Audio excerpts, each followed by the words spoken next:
Good morning. Right, so I'm really excited to bring this video to you today. Right, thank you to everyone who tagged me in the Shropshire Canal breach. Okay, I can't comment on that specific incident, right? Because one, I don't know the area. Two, it's been investigated, right? But what I am going to do is explain a bit about why canal breaches can happen. Okay, in certain areas. What causes them, and what we do to rectify them. So this video is for educational purposes only. I'll have to tell you my background. So some of you know, right, I studied railway design. Okay, I was on the railway for just short of 12 years. Right, I did an apprenticeship, advanced apprenticeship. I got a distinction in railway engineering. I went on to lead teams all over the network, structures. So we're talking tunnels, we're talking bridges. Under my supervision back in the day was the 4 longest tunnels non-electrified in the UK, which were like Dove Holes, Chapel Tunnel, Totley Tunnel, Calburn Tunnel. They were under my supervision. I signed them off every week. Forth Rail Bridge, I've been lucky enough to inspect that and sign it off. Okay, so I kind of know what I'm talking about, right, when it comes to embankments, cuttings, tunnels, bridges. So first of all, we've got to understand what a canal is, right? So a canal was basically the first railway. Before railway was built, the canal was like the first railway. It was a transport network.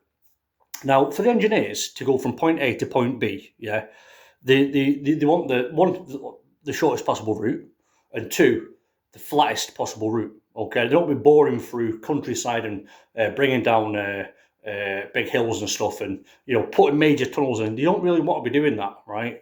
You want to keep it as open as possible. Yes, you're gonna have to have tunnels and structures on it somewhere, but you want to go with the lie of the land. Okay, the easier the lie of the land is, yeah, the smoother it is, the easier and quicker a canal is to be built. Same with a railway, yeah. So canals, as you know, are full of water. Now, a lot of breaches on canals, right? They happen in areas where you've got a hill, okay, and the canal comes through. You've got a high bit on one side, you've got a low bit on the other side, right? Now, breaches tend to happen when they're on the low side. Now, if you think about it, on the high side, you've got loads of support, right? Okay, there's a lot of weight behind it, a load of support, right? The lower side is the weaker side. So what we do on canals and on railways, okay, we use different types of things. We can reinforce it with stone. We can put gabion baskets out. We can sheet pile it, right? And on canals, we tend to do a lot of sheet piling. So that's where we have massive sheet piles. They're put in with a machine. You're all different lengths. You can have 20-metre lengths, 10-metre lengths, whatever, right? Various ways of putting them in. You can have piling rigs, yeah, a specific machine called a piling rig, and it'll drive these piles in, right? You can also have an attachment for an excavator and drive them in, okay? Now, also canals, when they were built, they went over rivers, right? So you had to make bridges, they're called culverts. So if there's a water course, natural water course, yeah, it comes under the canal and back out. We have to build a bridge over it, okay? We can't just get rid of a water course, all right? So we've got the weaker point on the far side, okay? Now I can tell you, in a canal, in about 20 metres of canal, right? You probably won't believe this, right? But we have about between 180 and 220 tons of water in a 20-metre section, right? Will you imagine if you've got a mile-long section, the pressure in that? Don't get me wrong, all the forces are kind of equal, yeah, because there's a lot of embankment, yeah. There's a lot of canal bed taking up the force of the water. However, if you get a weak point anywhere, I'll tell you what it's called. It's called a stress concentration point, okay?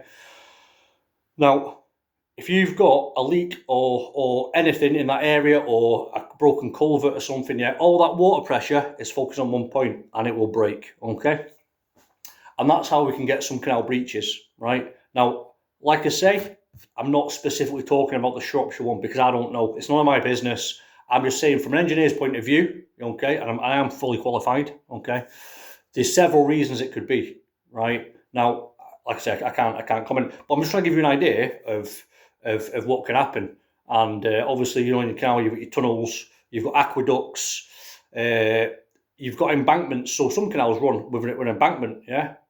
The embankment itself is called a load-bearing pyramid, okay? You've also got canals and cuttings, yeah? So you've got all different types. But from what I understand, and I've seen, especially on the railway as well, yeah, it's the same thing. We can have a weaker side and a stronger side, yeah. And unfortunately, especially in a bend, you know what I mean. If you've got a bend and you've got a weaker side, right? But we put things in place. You know, we reinforce them. We can reinforce them with concrete, like I say, sheet piles, gabion baskets. That's them wire baskets with gabion stone in. Yeah, we can reinforce embankments with that. We can also put a load of stone in. You know, we can batter a bank, we can backfill it with stone, and we can have a lot of stone and stuff. So, yeah, thanks to everyone who tagged me in the post. I had a lot of inboxes and stuff. Yeah, it's nice to be recognised for, you know, working on the cow and stuff. But yeah, it's not a nice thing to happen, right? The canal is getting older and older. You've got to remember, we're working with over 300-year-old infrastructure, right? It's not easy. Railways, yeah, I'll tell you now, a railway is a lot easier. In certain aspects, a railway is easier than working with water, because water is the most destructive element on planet Earth. Yeah, when you're working with water, it's not easy. Yeah, the other thing is, you can't physically see everything. When you've got water and you've got silt, yeah, and you've got overgrown trees, another thing, tree root, yeah. Now, a canal is lined with blue clay, right? But not only that, right, what you don't see on a canal is, in a towpath, yeah, halfway in the towpath, right, is a big wall of clay. Yeah, it's about 2 foot wide. It can be like 20 foot deep, yeah. You don't see that, right? People don't understand that. So not only have you got the clay to keep the water in the canal itself, in the cut, as we call it, there's also a line of, on both sides a lot of the time, of clay to hold it in. So it stops the water getting out the canal. So yeah, I hope that helps. Yeah, it's just a brief overview. You know, I come from rail. I got a distinction in rail engineering, but also I trained in rail. Yeah, done projects all over the UK, earthworks, structures, technical design, rebuilding railways, right? So if I've missed anything, or you think there's anything that should be added to this, just drop me a comment, yeah? I don't know everything, yeah? One thing, no matter what industry we're in, we never ever stop learning, right? Did a 3-year apprenticeship, yeah? But I spent, God, I spent 10 years on the ground in rail. You know what I mean? And the railway, I came across canals on a lot of occasions. So that's it. I'll wrap it up there. Hope you enjoyed the video. Thanks for tagging me. Stay safe. Speak to you in a bit. Billy Brown, the Towpath Samaritan.